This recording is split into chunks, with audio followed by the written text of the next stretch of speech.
അങ്ങനെ ഇല്ലാതായി പോകുന്ന കേസല്ല ബൈജു കൊട്ടാരക്കര ഈ കേസ്. ഇതൊരു സത്യമുള്ള കേസാണ്. ആഷ്മി, സത്യമുള്ള കേസാവട്ടെ എന്ന് തന്നെയാണ് നമ്മളുടെയൊക്കെ ഒരു വിശ്വാസവും നമ്മളുടെയൊക്കെ ഒരു ആഗ്രഹവും അത് തന്നെയാണ്. കാരണം ഇതിനകത്ത് ഈ നാട്ടിലെ കണ്ണീരും കയ്യുമായി ഇരിക്കുന്ന കുറേയധികം പെൺകുട്ടികൾ സിനിമയിൽ ഉൾപ്പെടെയുണ്ട്. അവർക്ക് ഒരു ആശ്വാസമാകേണ്ടുന്ന ഒരു വിധിയാണ് ശരിക്കും ഈ കേസിൽ വരേണ്ടത്. പിന്നെ സമ്മതിച്ചു ശരി, അതുകൊണ്ട് ഈ സജി നന്ദിയാട്ടെ പൾസർ സുനി കൊക്കോടീശ്വരനാവോ? ഇതിനകത്ത് ഇവരെ പോലെയുള്ള സജി നന്ദിയാട്ടെ അത്താഴപ്പട്ടിണിക്കാരനായ പൾസർ സുനി, വരുമാനമില്ലാത്ത പൾസർ സുനി കൊക്കോടീശ്വരനാവോ? കഥകളാ, നല്ല കഥകളാ.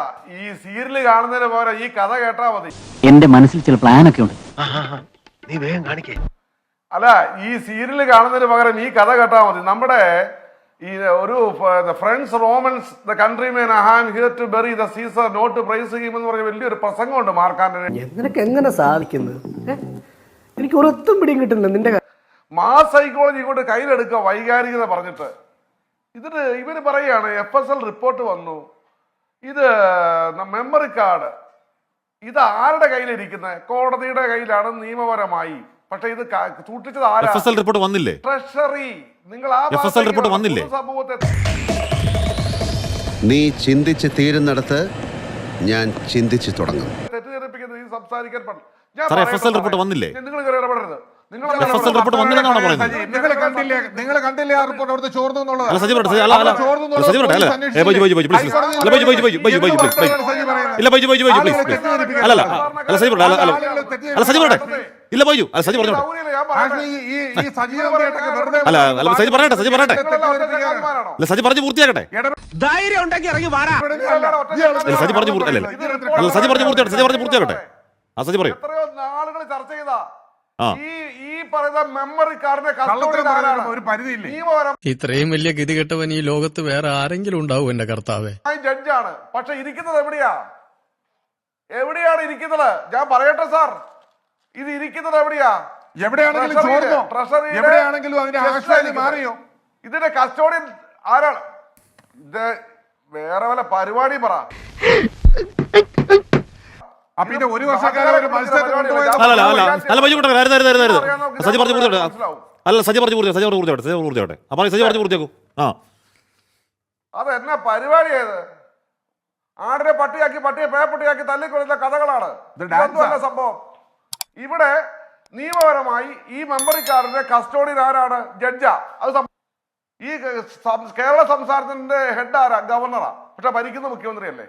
അതുകൊണ്ട് ഇപ്പൊ എന്താ ട്രഷറിയിലിരുന്ന് ചെസ്റ്റിലിരുന്ന സാധനത്തിന്റെ കസ്റ്റോഡിയൻ പബ്ലിക് പ്രോസിക്യൂട്ടർ അന്വേഷണ ഉദ്യോഗസ്ഥരുവാ ആണല്ലോ.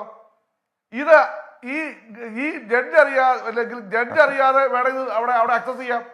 അവിടെ മറ്റ് കേസിന്റെ ഫയലുകൾ ജഡ്ജിന്റെ കുറ്റമാണ് സാറേ. ഇതുവരെ കസ്റ്റോഡിയൻ ആരാ? ഒരു റിപ്പോർട്ടും വന്നിട്ടില്ല. അതിന്റെ കസ്റ്റോഡിയൻ ആരാ? അത് എവിടെ ഇരിക്കുന്നതാണ്?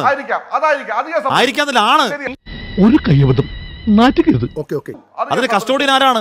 ആരെയാണ് ഈ സാധനം ഏൽപ്പിച്ചിരിക്കുന്നത്? സജി നന്ദിയാട്ടെ രാജ്യം ഇതുവരെ, ഞാൻ ആദ്യം പറഞ്ഞ ലോകത്ത് എവിടെ ഉണ്ടായിട്ടൊന്നും അറിയില്ല, രാജ്യം ഇതുവരെ കണ്ട മനസ്സാക്ഷിയുള്ള മനുഷ്യൻ ഒന്നാകെ ഞെട്ടിച്ച റേപ്പ് കൊട്ടേഷൻ കേസിന്റെ ആധാരമായ പ്രധാന തെളിവാണ്. അതെവിടാ വെക്കണ്ടേ? വിശ്വാസമുള്ള എവിടെ വെക്കണ്ടേ? കോടതി സമക്ഷം ഇരിക്കുകയാണ്. അവിടുന്ന് ചോർന്നു എന്നാ പറയുന്നേ. സജി ന്യായീകരിക്കല്ലേ? പിന്നെ കോടതി സമക്ഷമാണെങ്കിലും അത് ഇരിക്കുന്നത് ട്രഷറിയുടെ ചെസ്റ്റിലാണ് ആഷ്മി. സാറേ, കോടതി അത് ഇവിടെ ഇരുന്നാലും കോടതി സമക്ഷമാണോ? അത് ഇവിടെ ഇരുന്നാലും കോടതി സമക്ഷമാണോ സാർ? അത് തെറ്റ് ചെയ്താൽ അത് 24 ചാനലിന് MD ബാധിക്കും. സ്വാഭാവികല്ലേ? ബാധിക്കും.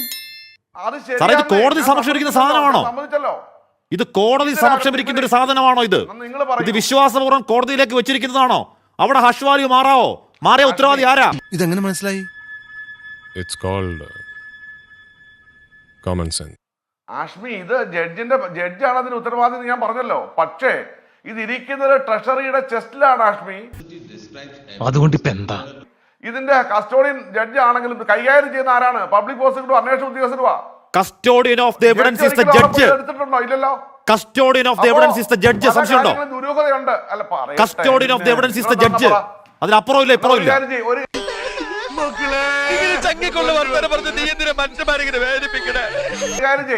ആഷ്മി, ബൈജു കൊട്ടാരക്കരയും CR നീലകണ്ഠനെ ഒറ്റ പേരും കൊടുത്താൽ പോരെ? നിങ്ങൾ 3 പേര് ഒറ്റ ചങ്ങാതിമാരായിട്ടിരിക്കുകയാണ്. സാറേ, വിവോ ഫോളോട്ട് എങ്ങനെയാ സാറേ മെമ്മറി കാർഡ് ഇട്ടേ? ഞാനൊന്ന് പറയാൻ, ഒരു വിവോ ഫോളോട്ട് എങ്ങനെയാ സാറേ മെമ്മറി കാർഡ് ഇട്ടേ? ചത്തോന്നറിയാൻ വന്നാണല്ലോടാ. അത് അവരോട് ചോദിക്കുന്നേ. ആരോട്? ഞാൻ ചോദിക്കട്ടെ, ജഡ്ജിന് മുമ്പിൽ വെച്ചാണോ? അല്ലല്ലോ. അല്ല, ആരോടാ ചോദിക്കണ്ടേ? ഇവിടെ ഈ കേസ് അട്ടിമറിക്കാൻ പല ആ കേസിലെതിരെ ദിലീപ് കക്ഷി ചേർന്നത്